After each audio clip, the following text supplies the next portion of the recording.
एक मुहावरा है कि दो खरगोशों के पीछे भागेंगे तो एक भी हाथ नहीं आएगा।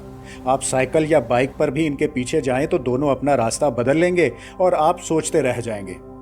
कहने का मतलब है कि लोग समझते हैं कि जितनी ज़्यादा मेहनत और कोशिश करेंगे इतने ही कामयाब होंगे। ये सोच गलत है। ज़्यादा मेहनत कामयाबी की ज़मानत नहीं। ज़्यादा मेहनत से आप अच्छे रिजल्ट ले सकते हैं, लेकिन रातों की नींदें उजाड़ कर और स्ट्रेस लेकर। तो फिर कामयाबी का फॉर्मूला क्या है? इसका जवाब आपको मिलेगा हमारी इस वीडियो में। हम आपको बताएंगे बड़ी सोच के बड़े फायदे, मल्टीटास्किंग के नुकसान और एक ऐसा सवाल जिसका जवाब आपका हर काम आसान कर देगा। इसके साथ होंगे ऐसे फैक्ट जिनसे आपको सोचने का एक नया रुख मिलेगा।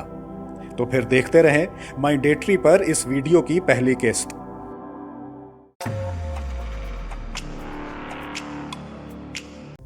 दुनिया में ऐसे लोगों की कमी नहीं जिन्होंने बड़े काम सोचे और इन्हें कर दिखाया। Steve jobs, mark Zuckerberg, Bill Gates, Amazon के बानी जेफ बेजोस और ऐसे कई एंटरप्रेन्योर। आपको पता है कि सबसे बड़े और पुराने बियर मेकर आर्थर गुनीज ने अपनी पहली फैक्ट्री के लिए ज़मीन 9000 साल के लिए लीज पर ली थी।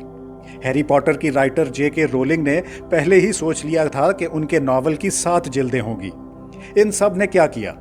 आइडिया सोचा, अपना पूरा फोकस, एनर्जी और वक्त इस पर लगा दिया और आज सारी दुनिया उनकी कामयाबी के गुण गाती है। लेकिन मेरे और आप जैसे लोगों के लिए बड़ा सोचना मुश्किल होता है।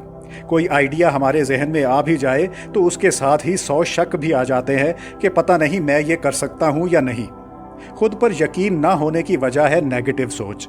हम खुद को दूसरों से कमतर समझते हैं, अपने आप से यही कहते हैं कि मैं नहीं कर सकता, और इस तरह हम बड़ा सोचने से डरते रहते हैं। लेकिन गौर करें कि अगर साइंसदान और इंजीनियर भी हमारी तरह ही सोचते तो दुनिया आज भी जंगलों में रह रही होती। हमारे इर्द गिर्द टेक्नोलॉजी और तहजीब की तरक्की की वजह ही बड़ी सोच है। उन लोगों के जहनों में भी शक पैदा हुआ होगा, इन्हें भी बातें सुननी पड़ी होंगी, लोगों ने इनका भी मजाक उड़ाया होगा, लेकिन कभी उनके दिलों में अपने आइडिया पर यकीन ख़त्म नहीं हुआ। उन्होंने किसी की परवाह किए बगैर इन पर काम किया और दुनिया को बदल दिया। वो दुनिया की तारीख में सबसे पहला औजार बनाने वाला इंसान हो या बल्ब का मूजिद थॉमस एडिसन, हवाई जहाज़ के इन्वेंटर राइट ब्रदर्स हों या दुनिया की पहली कार बनाने वाले कार्ल बेंज। तारीख हमें बताती है कि इंसान हमेशा अपनी सलाहियतों का गलत अंदाज़ा लगाता है। हम बहुत कुछ कर सकते हैं, लेकिन हमारा दिमाग हमें नाकामी से डराता रहता है। वीडियो के पहले हिस्से का मकसद आपको यही समझाना है कि कामयाब होना है या नाकाम, दोनों आपके इख्तियार में है। इसलिए डरना छोड़ें और बड़ा सोचें। याद रखें, कामयाबी के लिए एक्शन चाहिए और एक्शन के लिए सोचने की ज़रूरत है। और अगर आप गैर मामूली कामयाबी चाहते हैं तो फिर बड़ा सोचें।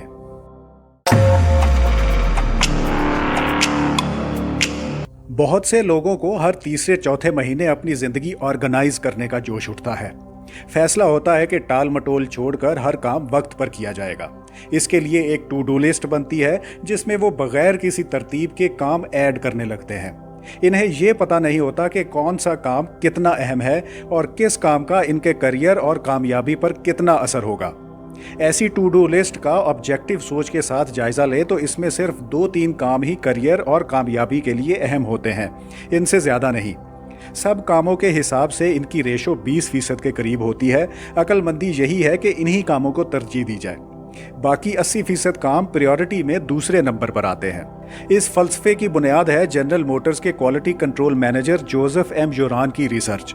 जोरान ने देखा कि प्रोडक्शन में कुछ खराबियों की वजह से जनरल मोटर्स की कारों में डिफेक्ट आ रहे हैं। टेक्निकली प्रोडक्शन की यही खराबियां ठीक करना इनकी तरजीह होनी चाहिए। जोरान ने अपनी फाइंडिंग को एक इटालियन इकोनॉमिस्ट के हवाले से प्रेटो प्रिंसिपल का नाम दिया, जिसे 80-20 प्रिंसिपल भी कहते हैं। इटालियन इकोनॉमिस्ट विल्फ्रेड प्रेटो ने 19वीं सदी में दौलत और आमदन की तकसीम का मॉडल दरियाफ्त किया था, जिसके मुताबिक 80% ज़मीन 20% लोगों की मलकियत है। इसका मतलब है 80% वसाइल 20% लोगों के पास हैं। इसका ये मतलब भी है कि ज़िंदगी में हर चीज़ बराबर तकसीम नहीं होती और मेहनत और रिज़ल्ट में भी इसी तरह फ़र्क होता है। इसलिए हमें अपना वक्त भी तमाम कामों में बराबर तकसीम नहीं करना चाहिए। जोरान का कहना था कि प्रेटो की फाइंडिंग और जनरल मोटर्स के बारे में इनका तनासुब एक जैसे हैं। यानी 80% डिफेक्ट प्रोडक्शन प्रोसेस में 20% खराबियों की वजह से हैं।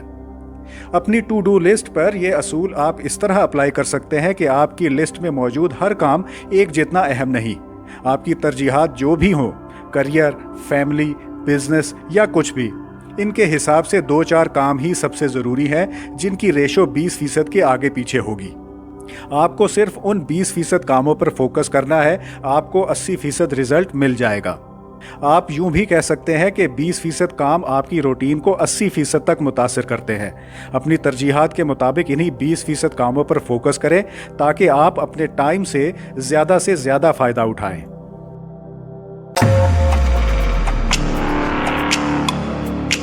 कामयाबी के बारे में हिस्टोरियन मार्क ट्वेन ने कहा था कि दूसरों से आगे रहना है तो उठो और कुछ करो। कुछ करने का तरीका है कि अपने मकसद को छोटे छोटे हिस्सों में बांट लो।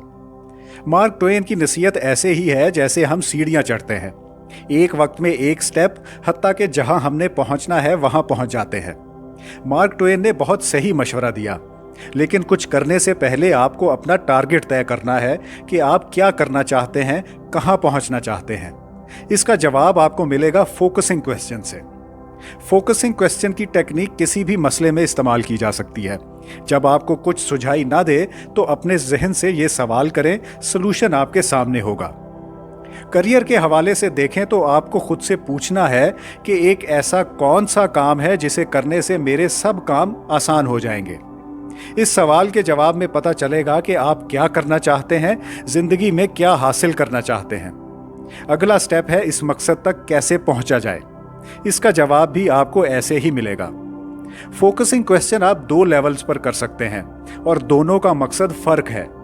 पहले, मैक्रो लेवल पर फोकसिंग क्वेश्चन से आप अपनी लाइफ की बिग पिक्चर देख सकेंगे। इस जवाब से आप ये जान सकते हैं कि आपको लाइफ में कौन सा प्रोफेशन चूज करना चाहिए। आप जर्नलिस्ट बनना चाहते हैं या एंटरप्रेन्योर, डिजाइनर बनना चाहते हैं या सिंगर। ये जवाब आपको मैक्रो लेवल पर मिल जाएगा। करियर चॉइस के बाद अगला स्टेप होगा इस करियर में जाने के लिए अगला स्टेप जानने का। यह जवाब आपको मिलेगा फोकसिंग क्वेश्चन के दूसरे लेवल में। दोबारा खुद से सवाल करें कि आपको अपनी पसंद का प्रोफेशन ज्वाइन करने के लिए कौन सा एक काम करना है। वो काम कुछ भी हो सकता है, किसी से मिलना, रिसर्च करना या फोन पर किसी से पूछना, लेकिन ये सवाल आपको करने हैं अपनी लाइफ को कामयाबी की तरफ ले जाने के लिए, अपनी जिंदगी को एक सिमत देने के लिए। ऐसे ही एक्शन है जिनकी तरफ मार्क ट्वेन ने अपनी नसीहत में इशारा किया था।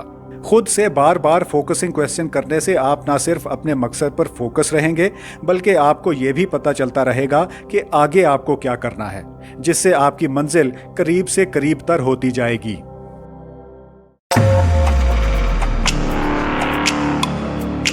किसी भी कामयाब इंसान के बारे में सोचकर हमें ख्याल आता है कि उसकी लाइफ कितनी डिसिप्लिन्ड होगी। वो हर काम सेट वक्त पर करता होगा, अपना एक भी सेकंड ज़ाया नहीं करता होगा और इसी वजह से कामयाब भी हुआ। बिल गेट्स की ही मिसाल लें, हम इनके बारे में भी यही समझते हैं कि डिसिप्लिन की वजह से ही उन्होंने कंप्यूटर प्रोग्रामिंग सीखने में वक्त लगाया और बिल आखिर माइक्रोसॉफ्ट की बुनियाद रखी। ऐसा डिसिप्लिन मुझे और आप जैसे लोगों को एक ख्वाब ही लगता है, लेकिन सच ये है कि कामयाब लोगों की रूटीन डिसिप्लिन से ज्यादा आदतों पर चलती है। वो एक फौजी की तरह बगैर सोचे समझे एक फिक्स रूटीन फॉलो नहीं करते, बल्कि इसके जरिए सिर्फ आदतें बनाते हैं, ऐसी आदतें जो इन्हें अपना मकसद हासिल करने में मदद करें। और आदतें बनानी हो तो अमेरिकी स्विमर माइकल फेल्प्स को देखें। अपने 16 साल ओलंपिक्स करियर में फेल्प्स ने 28 मेडल जीते। इन्हें तारीख का सबसे कामयाब ओलंपियन कहा जाता है। ये कामयाबियां फेल्प्स ने अपने फोकस और डिसिप्लिन से हासिल की, लेकिन इसी फेल्प्स को बचपन में डॉक्टर्स ने फोकस की कमी और हाइपर एक्टिविटी डिसऑर्डर का शिकार करार दिया था। तो फिर फेल्प्स ने अपनी दुनिया बदली कैसे? सिर्फ एक आदत से, रोजाना स्विमिंग करना। फेल्प्स 10 साल तक रोजाना एक भी छुट्टी किए बगैर हफ्ते के 7 दिन, साल के 365 दिन स्विमिंग के लिए जाता रहा। उसने अपनी ताकत और फोकस ये एक आदत बनाने में लगा दिए और रिजल्ट आप खुद देख सकते हैं। आज माइकल फेल्प्स जैसा कोई नहीं। याद रखें, आदतें कायम रखना आसान, लेकिन आदतें शुरू करना मुश्किल होता है। इसलिए पहले कोई एक काम चूज करें जिसे आप आदत बनाना चाहते हैं, इस पर फोकस करें। जब वो काम आदत बन जाए तो यही टेक्निक किसी दूसरे काम पर लगाते हुए इसे अपनी आदत बनाएं। यूं एक एक करके आदतें बनाते चले जाएं। मसलन आप इस आदत पर काम कर सकते हैं कि रोजाना 30 मिनट जल्दी ऑफिस पहुंचकर अपने कोलीग्स आने से पहले सारी ईमेल्स देख लें। इसके लिए आपको डिसिप्लिन का ख्याल रखना पड़ेगा और फोकस रहना होगा। ये आदत बन जाए तो यही डिसिप्लिन इस्तेमाल करते हुए आप एक ही काम पर ज्यादा देर तक फोकस करने की आदत भी बना सकते हैं। इस तरह एक एक करके आदतें बनाने से आपके ऊपर अपनी पूरी रूटीन बदलने का बोझ नहीं होगा, जिसके लिए आपको सुपर ह्यूमन डिसिप्लिन की जरूरत होगी। आजकल मल्टीटास्किंग को बहुत अच्छा समझते हैं। ऑफिसेज में जो वर्कर एक वक्त में एक से ज्यादा काम कर ले इसे एफिशिएंट भी कहते हैं, लेकिन हकीकत में ये स्ट्रैटेजी इतनी अच्छी नहीं जितनी समझी जाती है। मल्टीटास्किंग की टर्म असल में कंप्यूटर के लिए इजाद हुई थी। इस टर्म के जरिए प्रोसेसर की एफिशिएंसी परखी जाती थी कि एक प्रोसेसर एक वक्त में कितनी टास्क्स हैंडल कर सकता है, यानी कितना मल्टीटास्क कर सकता है। लेकिन इंसान ना तो कंप्यूटर है और ना ही इसकी तरह काम कर सकता है। वैसे तो हम सब एक वक्त में ज्यादा काम करते ही हैं, जैसे चलते हुए फोन पर बातें करना, लेकिन मसला है एक वक्त में दो कामों पर फोकस करने का, जो हम नहीं कर सकते। जब हम समझते हैं कि हम मल्टीटास्किंग कर रहे हैं तो असल में हमारा ध्यान एक ही वक्त में दो कामों पर नहीं होता, बल्कि हम एक से दूसरे काम पर स्विच कर रहे होते हैं, एक जगलर की तरह जो एक ही वक्त में कई बॉल्स उछाल रहा है, लेकिन उसके हाथ में एक वक्त में सिर्फ एक बॉल ही होती है। रिसर्च बताती है कि कामों के दरमियान स्विच करने की कीमत हमें वक्त की सूरत में चुकानी पड़ती है। सादा और आसान कामों के दरमियान स्विच करते हुए 1-2 सेकंड ही लगते हैं, इसलिए हम समझते हैं कि हम एक ही वक्त में दो काम कर रहे हैं, लेकिन मुश्किल और कॉम्प्लेक्स टास्क करते हुए ये टाइम ज्यादा हो जाता है। मिसाल के तौर पर, अगर आप किसी लंबे चौड़े हिसाब किताब या स्प्रेडशीट पर काम कर रहे हैं और आपका दोस्त किसी मशवरे के लिए फ़ोन कर दे, तो कॉल ख़त्म होने के बाद आपको उस डॉक्यूमेंट पर वापस जाने में वक्त लगेगा। कॉल के दौरान आप भूल चुके होंगे कि टास्क में आप कहाँ पर थे और क्या कर रहे थे। इस पैटर्न को पूरे वर्किंग डे के हिसाब से देखें तो बात कहीं की कहीं पहुँच जाएगी। एक अंदाजे के मुताबिक दफ्तरों में वर्कर्स औसतन हर 11 मिनट बाद डिस्ट्रैक्ट हो जाते हैं, यानी कोई ना कोई चीज काम से उनका ध्यान हटा देती है, और इनके वर्किंग डे का 1/3 हिस्सा इन डिस्ट्रैक्शन से वापस काम पर आने में लग जाता है। तो क्या आप अपने दिन का तीसरा हिस्सा इस चक्कर में जाया करना चाहते हैं? नहीं ना। तो फिर अपने सबसे अहम काम पहचाने और इन पर बारी बारी फोकस करें। वीडियो की पहली किस्त में हमने डिस्कस किया कि अपनी सोच हमेशा बड़ी रखें। छोटा सोचेंगे तो तरक्की भी छोटी ही मिलेगी, इसलिए बड़ा सोचने से डरने की जरूरत नहीं। आपने ये भी जाना कि मल्टीटास्किंग किस तरह हमें नुकसान देती है और तरक्की करवाने वाली आदतें अपनाने का सबसे अच्छा तरीका कौन सा है। इस वीडियो की दूसरी किस्त के लिए सब्सक्राइब करें माइंडेटरी।